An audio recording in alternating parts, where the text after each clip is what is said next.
අද අපිට ලස්සනම ලස්සන දවසක්. පුංචි කාලේ ඉඳන් අපි 6 දෙනාව ආදරෙන් පුරවපු ආදරෙන් බලාගත්ත ගැහැණු ළමයි 6 දෙනෙක්ගේ ආදරය විදින අපේ අම්මගේ බර්ත්ඩේ එක. ඉතින් ෆිල්ම් එක බලන්න ආව එයාට බර්ත්ඩේ සර්ප්‍රයිස් එකක් හම්බුනොත් කොහොම තියෙයිද?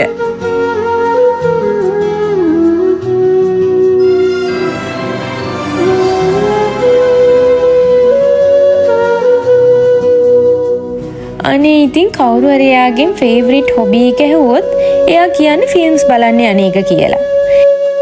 ඉතින් පුංචි කාලේ ඉඳන්ම වෙලාවක් හම්බුන ගමන්ම එයා අපිව ෆිල්ම්ස් බලන්න එක්කන් යනවා.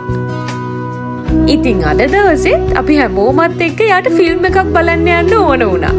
ඇත්තටම ගොඩාක් අපේ අම්ම සතුටු වුණා. ඒ වගේම එයාට හිතාගන්න බැරි වුණා. ඉතින් පුංචි කාලේ ඉඳලම අපි 6 දෙනා අපේ අම්මව පුංචි දේවල් වලින් පවා සතුටු කරන්න උත්සාහ කරනවා.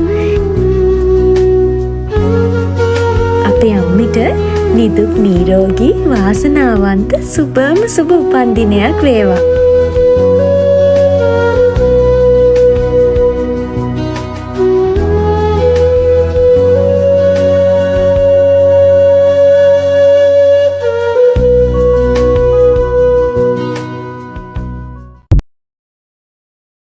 ඉතින් අපේ අම්මට සුබ පැතුම් එක් කරපු හැමෝටම ගොඩාක් ස්තුතියි.